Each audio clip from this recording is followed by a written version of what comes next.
Salah satu polemik yang ada di Makassar ini adalah persoalan depo Pertamina. Yang banyak orang soroti adalah lokasinya yang katanya dekat dengan pemukiman warga. Ya. Nah, ini diduga berbahaya untuk keselamatan penduduk. Lihat sekarang ini yang berada di belakang kita ini depo Pertamina, hanya tembok saja yang kemudian membatasi antara depo dan masyarakat. Ini sungguh membahayakan, tidak bisa dipungkiri karena kapan waktu saja depo ini bisa meledak. Karena kan kita berkaca dengan persoalan pelumpang kemarin misalnya ya Nas ya, bahwa banyak orang yang kemudian juga khawatir Ya. bahwa kondisi yang sama juga terjadi di depo Pertamina yang ada di Makassar ini.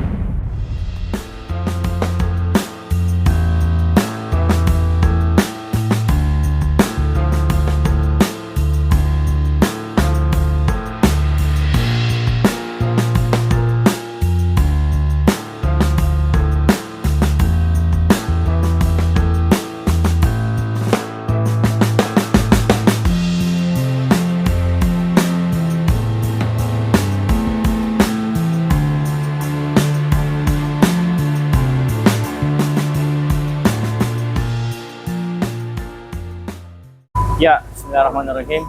Assalamualaikum warahmatullahi wabarakatuh. Alhamdulillah, saat ini kita berada di salah satu lokasi di Makassar, yaitu depo Pertamina, rekan-rekan sekalian.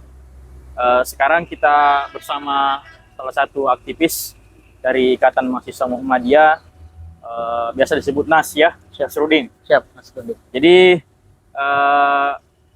hangat sekarang Nas, bahwa salah satu polemik yang ada di Makassar ini adalah persoalan depo Pertamina.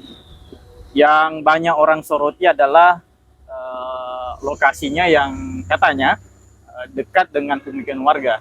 Ya. Nah, ini diduga berbahaya untuk keselamatan penduduk. Nah, kita sekarang berada di lokasi depo Minas. Kalau dari segi kacamata mahasiswa, kalau Nas melihat sekarang kondisi depo Pertamina dengan dekatnya dengan penduduk, bagaimana pendapat Nas melihat itu? Kalau terima kasih, pertama-tama mungkin kalau pendapat sebagai masyarakat biasa ya, ataupun sebagai mahasiswa, bahwa keberadaan depo Pertamina sebenarnya ini di luar ya dari bagaimana kemudian ini proses dari mata pencarian masyarakat dan sebagainya. Karena kenapa ini bisa menjadi kewaswasan masyarakat sendiri ya terhadap bagaimana keberlangsungannya mereka. Kita ketahui bersama bahwa pelumpang kemarin yang di Jakarta 3-4 bulan kemarin itu yang kemudian meledak, Ya. itu kan menghabiskan rumah beberapa atau puluhan bahkan sampai ratusan itu. Maka ketika kita melihat sekarang ini yang berada di belakang kita ini depo Pertamina, hanya tembok saja yang kemudian membatasi antara depo dan masyarakat. Ini sungguh membahayakan, tidak bisa dipungkiri karena kapan waktu saja depo ini bisa meledak, toh? Dan pasti memakan, ya tidak bisa dipungkiri, area depo itu sendiri akan ya ludes terbakar kalau misalnya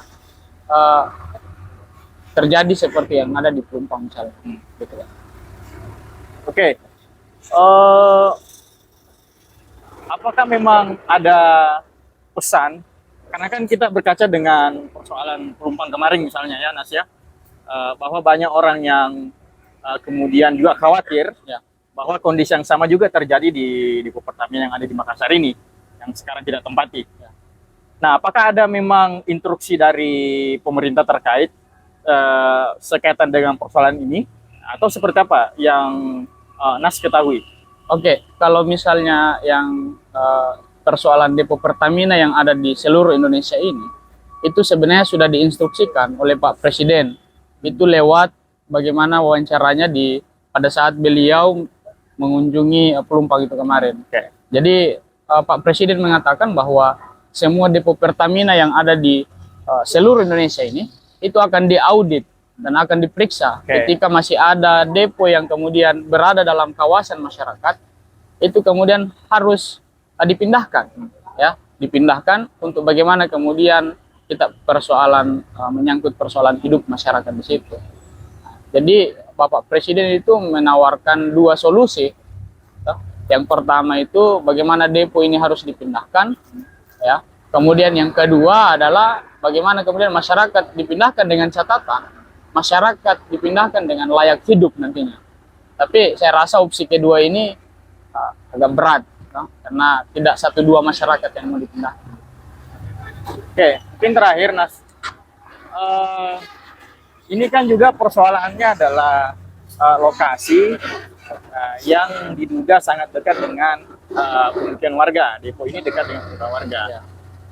Kalau tadi tawarannya Presiden Jokowi adalah persoalan apakah warga yang direlokasi atau sebaliknya, nah, kira-kira kalau dari pandangannya Nas, kira-kira yang paling tepat yang mana? Warganya yang direlokasi atau deponya? Kalau pandangan kita dan hasil kajian kita juga, itu kita harus bagaimana kemudian menuntut ya, depo Pertamina itu harus dipindahkan. Depo Pertamina yang dipindahkan. Karena pertama, kenapa kemudian kita ngotot di situ? Pertama mungkin kita bersama bahwa ketika masyarakat yang ingin dipindahkan, tidak ada yang bisa menjamin hidup masyarakat akan seperti dengan mereka sebelumnya. Okay. Kemudian yang kedua adalah kita berkaca ke beberapa kejadian-kejadian sebelumnya, itu masyarakat sampai ada yang ditelantarkan dan sebagainya di kejadian yang berbeda misalnya. Kemudian yang selanjutnya masyarakat itu ya butuh bagaimana kemudian betul-betul pencahariannya, misalnya setelah depo dipindahkan itu ya, harus memang terpenuhi gitu. Jadi kalau opsi untuk masyarakat yang pindah, saya rasa tidak bisa kita pertimbangkan itu. Ya, dalam artian saya tidak sepakat dengan kalau misalnya masyarakat yang mau dipindahkan. Kalau misal ya. Kalau misal Nas, pada akhirnya juga warga yang harus direlokasi ketimbang lokasi deponya, bangunan deponya, apa yang akan dilakukan mahasiswa? Saya rasa teman-teman mahasiswa harus konsisten. Kita konsisten dalam gerakan tersebut, bahwa tidak ada kemudian ya tuntutan kita terpenuhi sebelum depo dipindahkan. Jadi kita akan terus entahkah 10-20 kali kita akan demo bagaimana caranya kemudian depo Pertamina itu dipindahkan. Jadi memindahkan deponya harga mati? Iya. Bagi mahasiswa? Bagi mahasiswa itu harga mati. Oke, saya kira menarik ya rekan-rekan sekalian. Kita tadi mendengarkan singkat dari kawan kita dari aktivis CMM Kota Makassar. Saya kira demikian dulu untuk pertemuan kali ini. Salah kita akan bertemu di pertemuan yang lain. Billahi taufiq wal hidayah. Assalamualaikum warahmatullahi wabarakatuh. Terima kasih Mas.